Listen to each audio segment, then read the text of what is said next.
ಕರುಪು ಇದನ್ನ ಆರ್.ಜೆ. ಬಾಲಾಜಿ ಅವರು ಡೈರೆಕ್ಟ್ ಮಾಡಿರುವಂತ ಚಿತ್ರ.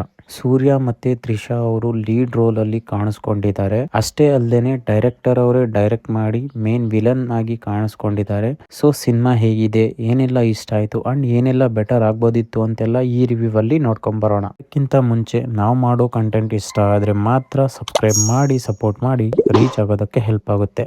ಸಿನಿಮಾದ ಪ್ಲಾಟ್ ಕಡೆ ಬಂದ್ರೆ, ನ್ಯಾಯಕ್ಕಾಗಿ ನಂಬಿರೋ ಪೊಲೀಸ್ ಸ್ಟೇಷನ್, ಲಾಯರ್ ಅಂಡ್ ಅದಕ್ಕಿಂತ ಮಿಗಿಲಾಗಿ ನ್ಯಾಯ ಕೊಡೋ ಜಡ್ಜ್ ಕರಪ್ಟೆಡ್ ಆಗಿದ್ರೆ ಏನೆಲ್ಲ ಆಗುತ್ತೆ. ಸೊ ಅನ್ಯಾಯ ತುಂಬಿರೋ ಪ್ರಪಂಚಕ್ಕೆ ದೇವ್ರು ಬಂದು ಏನಾದ್ರೂ ಬದಲಾವಣೆ ಮಾಡಕ್ಕಾಗುತ್ತಾ?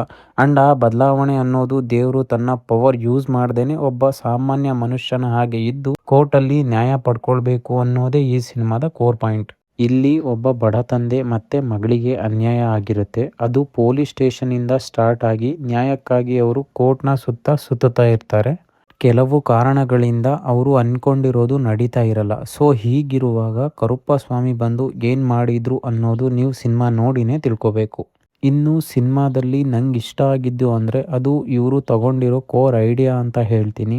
ಗಾಡ್ ಅಂಡ್ ಲಾ ಪ್ರೆಸೆಂಟ್ ಮಾಡಿರೋ ರೀತಿ ನಂಗೆ ತುಂಬಾ ಇಂಪ್ರೆಸಿವ್ ಅನಿಸ್ತು. ಅಂಡ್ ಅದರಲ್ಲೂ ಫಸ್ಟ್ ಹಾಫ್ ಸಖತ್ ಇಂಟ್ರೆಸ್ಟಿಂಗ್ ಆಗಿ ಪ್ರೆಸೆಂಟ್ ಮಾಡಿದ್ದಾರೆ.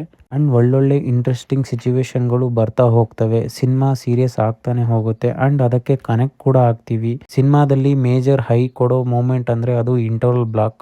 ಮೇನ್ ಲೀಡ್ ಸೂರ್ಯ ಅವರು ಬರೋದು ಆಲ್ಮೋಸ್ಟ್ 30 ನಿಮಿಷ ಆದ್ರೂ ಇಲ್ಲಿನ ಕತೆ ನಮ್ನ ಬೋರ್ ಫೀಲ್ ಕೊಡಲ್ಲ. ಅದರಲ್ಲಿ director come villain RJ. Balaji ಅವರು ಫುಲ್ ಮಾರ್ಕ್ಸ್ ಪಡ್ಕೊಳ್ತಾರೆ. ಯಾವುದೇ ಎಕ್ಸ್ಟ್ರಾ ಆಡ್ ಮಾಡ್ದೇನೆ ಕತೆ ಏನು ಅನ್ನೋದನ್ನ ಫಸ್ಟ್ ಫ್ರೇಮ್ ಇಂದಾನೆ ತೋರಿಸಿ ಆಮೇಲೆ ಮೇನ್ ಲೀಡ್ ನ ಇಂಟ್ರೊಡ್ಯೂಸ್ ಮಾಡ್ತಾರೆ. ಇದು ಸಿನಿಮಾದಲ್ಲಿ ಬಿಗ್ಗೆಸ್ಟ್ ಹೈಲೈಟಿಂಗ್ ಪಾಯಿಂಟ್ ಅಂತ ಹೇಳ್ತೀನಿ.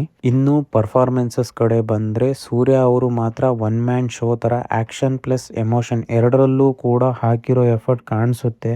ಅದಕ್ಕೆ ಅವರಿಗೆ ದೊಡ್ಡ ಹ್ಯಾಟ್ಸ್ ಆಫ್ ಬರಲೇಬೇಕು. ಸಿನಿಮಾದಲ್ಲಿ ಮಾಸ್ ಎಲಿಮೆಂಟ್ಸ್ ಸಖತ್ ಆಗಿನೇ ವರ್ಕ್ ಆಗಿದಾವೆ. ಥಿಯೇಟರ್ ಅಲ್ಲಿ ಫೈಟ್ ಜೊತೆ ಬರೋ ಸಾಯಿ ಅಭ್ಯಂಕರ್ ಅವರ ಬ್ಯಾಕ್ ಗ್ರೌಂಡ್ ಸ್ಕೋರ್ ಸಖತ್ ಇಂಪ್ಯಾಕ್ಟ್ ಕ್ರಿಯೇಟ್ ಮಾಡಿದೆ. ಅಂಡ್ ಫ್ಯಾನ್ ಸರ್ವಿಸ್ ಜಾಸ್ತಿನೇ ಇಟ್ಟಿದ್ದಾರೆ. ತ್ರಿಷಾ ಅವರ ಸ್ಕ್ರೀನ್ ಸ್ಪೇಸ್ ಕಡಿಮೆ ಇದ್ರು ಅದರಲ್ಲಿ ಡೀಸೆಂಟ್ ಆಗಿ ಕಾಣಿಸ್ತಾರೆ. And main villain RJ. Balaji ಅವರು ಸಖತ್ ಡ್ಯಾಶಿಂಗ್ ಆಗಿ ಕಾಣ್ತಾರೆ.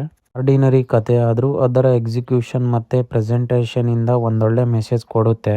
ಲೈಕ್ ಕೋರ್ಟ್ ಅಂದ್ರೆ ನ್ಯಾಯ ಅಲ್ಲ ಭಯ ಅಂತ ಎಷ್ಟೋ ಜನ ಅನ್ಕೊಂಡಿರೋದು, ಅದರ ಜೊತೆ ಜಾಸ್ತಿ ಫೀಸ್ ಕೇಳೋ ಲಾಯರ್ಸ್, ಇದೆಲ್ಲ ಚೆನ್ನಾಗಿ ತೋರಿಸಿದ್ದಾರೆ. ಇನ್ನು ಸಿನಿಮಾದಲ್ಲಿ ನಂಗೆ ವರ್ಕ್ ಆಗದೆ ಇರೋದಂದ್ರೆ ಅದು ಸೆಕೆಂಡ್ ಹಾಫ್. ಸಿನಿಮಾ ಒಂದೊಳ್ಳೆ ಇಂಟ್ರೆಸ್ಟ್ ಜೊತೆ ಇಂಟರ್ವಲ್ ವರ್ಗೂ ಎಂಗೇಜಿಂಗ್ ಆಗಿ ಹೋಗ್ತಿರೋದಕ್ಕೆ ಇನ್ನೊಂದು ಸಬ್ ಪ್ಲಾಟ್ ಇಂಟ್ರೊಡ್ಯೂಸ್ ಮಾಡಿ ಸ್ಕ್ರೀನ್ ಫೇಸ್ ಅಟೆನ್ಷನ್ ನ ಕಳ್ಕೊಳ್ಳೋ ರೀತಿ ಮಾಡಿದ್ದಾರೆ. ಇದರಿಂದ ಫಸ್ಟ್ ಹಾಫ್ ಎಷ್ಟು ಇಂಟ್ರೆಸ್ಟ್ ಅನ್ಸ್ತೋ ಸೆಕೆಂಡ್ ಹಾಫ್ ಅಷ್ಟೇ ಬೋರ್ ಫೀಲ್ ಕೊಡ್ತು. ಚಾಲೆಂಜಸ್ ಅನ್ನೋದು ಬರ್ತಾನೆ ಇರ್ತವೆ, ಬಟ್ ನೆಕ್ಸ್ಟ್ ಮಿನಿಟ್ ತುಂಬಾ ಈಸಿಯಾಗಿ ಸಾಲ್ವ್ ಆಗ್ಬಿಡುತ್ತೆ ಅನ್ನೋ ಫೀಲ್ ಆಯ್ತು. ಬಟ್ ಕ್ಲೈಮ್ಯಾಕ್ಸ್ ಒಂದು ಹೈ ಜೊತೆ ಎಂಡ್ ಆಗುತ್ತೆ ಅಂಡ್ ನಾನು ಕೂಡ ಸರ್ಪ್ರೈಸ್ ಆದೆ. ಸೊ ಓವರ್ ಆಲ್ ಆಗಿ ಹೇಳೋದಾದ್ರೆ ಕರುಪ್ಪು ಒಂದು ಮಾಸ್ ಎಂಟರ್ಟೈನ್ಮೆಂಟ್ ಜೊತೆ ಒಂದೊಳ್ಳೆ ಮೆಸೇಜ್ ಕೊಡೋ ಸಿನಿಮಾ.